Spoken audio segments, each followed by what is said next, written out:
All right, thanks, Tom. Now, I'd like to introduce the team behind the Daily Planter. I'm James Kelsey, and I've been fixing planes for the Navy for 20 years. Hi, I'm Stephen Carroll. I'm an 5-year Air Force veteran. I'm Daniel. I'm one of the TAs here at Code Platoon. Good afternoon, everyone. I'm Brian Slusher, a 10-year Army veteran and an avid home gardener. I have a question for you all. Have you ever thought that you had a black thumb for gardening? Do you think that any old dirt will produce amazing plants? When you do get your plants to grow, are the results pitiful and unimpressive? If your answer to any of these is yes, then look no further than the Daily Planter. We know that starting a garden is a daunting task that can be intimidating to the novice gardener. Our application aims at getting you past that I want to grow something phase and into the I've got an awesome harvest phase. With easy to follow instructions and reminders of important dates, such as when you planted and when you last fertilized, we even have alerts to when your plants need to be protected from the cold. Aimed at both the novice and the experienced gardener alike, the Daily Planter truly is gardening made easy. I will now pass it on to Daniel, who will go over the application demo. Yeah, thanks, Brian. So let's say I've been trying to grow broccoli in a small plot out back, but it just hasn't been working out for me. Our website could help with that. Here I just signed up, and it looks like I'll need to add the data for my plot, so I can head over to create a plot here in the sidebar, fill in a location, and what I want to plant. And I can type in the size of my plot. And here it's come up with a helpful diagram that shows how to arrange the plants in the plot, as well as how many plants I could fit here in total. I go ahead and click save, and it shows me a page with tons of information about my crops, like when they were planted, the last time they were fertilized, and even when they'll be ready to harvest. I also see how much water the plot will need over the course of a week. Down here, there's a section for test data, where it looks like the results of various different soil tests can be recorded. I want to make sure that the soil is good quality for my crops, so I can click Record New Test Data.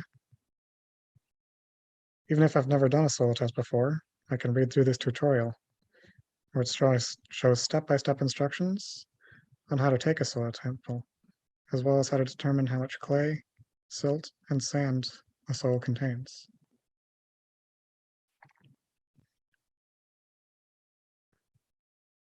Once I've gone through all the steps, I can enter the results of the test on this form, and I can see the soil type calculated in real time here on this chart. It looks like my soil type is sandy clay loam.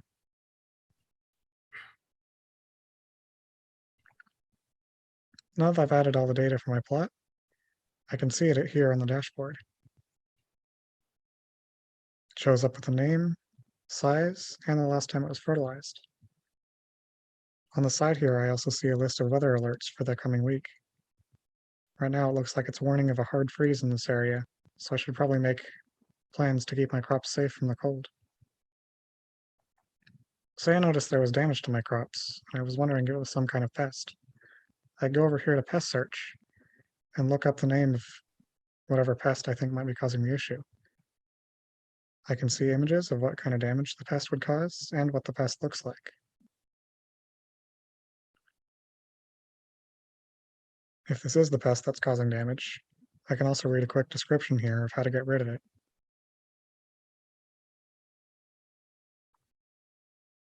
Here on the plant search page, I can view more in-depth data about the plants that I have in my garden.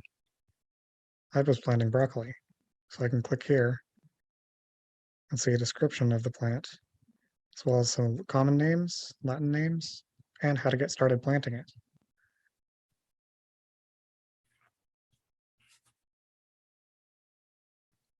That's all for our product demo. Now I'll turn it over to James, who can tell you a little more about what we used to build this project. Wonderful. Thanks, Daniel. Now, for this project, we used a little bit of technology and a little bit of good old-fashioned elbow grease. We are farming, after all.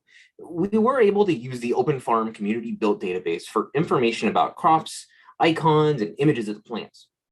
We combined that with the data we manually retrieved from the US Department of Agriculture and plant vendors to build up our own database.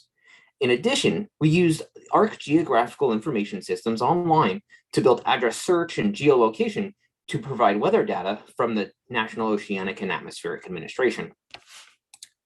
The real challenge that we had came from our initial screening of available information.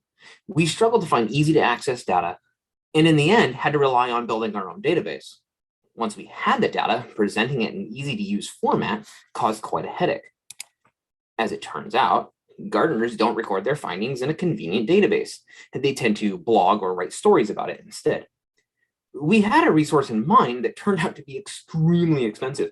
We could use the site manually, but to access it from our site cost $10,000 a year. So a good portion of our development time was doing research and filling in the blanks in our own data. Lastly, as it turns out, testing soil is a hands-on activity. Translating it into a digital form and making it easy to follow was one of our key concerns. Brian did a great job putting our guide together. When a user completes the test, the USDA gives them this chart. We didn't want to do that and then say, now do math, trick you. So we were able to put our heads together with Daniel leading the way and create an automatic version of this chart that highlights the type of soil the user has, which you saw during the demo, and we're very proud of. With that, I'll hand you off to Stephen to talk about our stretch goals. Thanks, James. I will now be going over the items that we would want to work on going forward. The first item would be improving the user experience for a newly created user. The second item would be the ability to refine data per plant type in 4 specific areas. Area 1 is when exactly to plant. Area 2 is when to test the soil. Area 3 is when to add or not add nitrogen, potassium, and fertilizer. And the final area would be when a plant needs to be harvested. The third item is the ability to keep track of how much water a plot has or still needs. This would include rainwater as well. And the fourth and final item would be the ability to add any crop in the inventory of crops from the Open Farm API.